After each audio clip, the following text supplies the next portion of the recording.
বেশ ঘটনাবহুল এবারে রাহুল গান্ধীর ন্যায়যাত্রা। বীরভূমে আজ সংঘাতের পরিস্থিতি। পুলিশের অনুমতি ছাড়াই রোড শোয়ে বেরোলেন রাহুল গান্ধী। ছবি দেখাচ্ছি আপনাদের। আজ রাহুলের রোড শোয়ে অনুমতি দেয়নি পুলিশ। হাত নাড়িয়ে জনসংযোগেও নিষেধ করা হয় রাহুলকে। এই মুহূর্তে রামপুরহাটে রয়েছে রাহুল গান্ধীর এই ন্যায়যাত্রা। সৌরভ গুহ আমাদের সঙ্গে রয়েছেন, কথা বলবো তার সঙ্গে। সৌরভ, ছবি কি আজকের?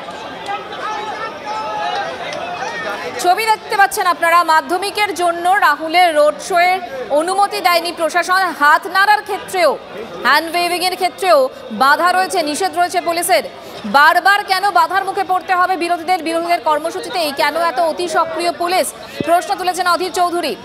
তবে কি সরাসরি সংঘাতের পথে প্রশাসন?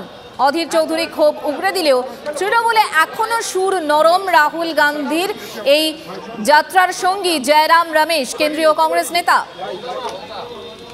এড়িয়ে গেলেন সাংবাদিকদের প্রশ্ন। এই মুহূর্তে রামপুরহাটে রয়েছে রাহুল গান্ধীর ন্যায়যাত্রা। সৌরভ গুহ আমাদের সঙ্গে রয়েছেন। সৌরভ, আজকের ছবিটা কি? এই মুহূর্তে রামপুরহাটে ন্যায়যাত্রা, কি দেখছো?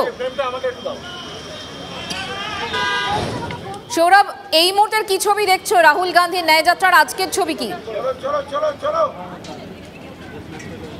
তোমাকে এই মুহূর্তে সব থেকে বড় খবরটা জানিয়ে রাখি। এই মুহূর্তে নলহাটি থেকে যাচ্ছেন রাহুল গান্ধী। তিনি যাচ্ছেন বাংলা ঝাড়খণ্ড বর্ডারে।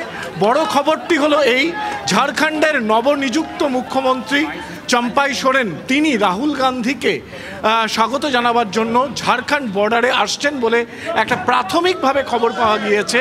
এবং সেক্ষেত্রে দাঁড়িয়ে ঝাড়খণ্ডে যে দামাডোল চলছে তার সেই জায়গা থেকে দাঁড়িয়ে নবনিযুক্ত মুখ্যমন্ত্রী আসতে পারেন, এমনটা খবর আমাদের কাছে এসে পৌঁছেছে। এই মুহূর্তে আর আধ ঘন্টার মধ্যে কিন্তু রাহুল গান্ধী পৌঁছবেন বাংলা ঝাড়খণ্ড বর্ডারে।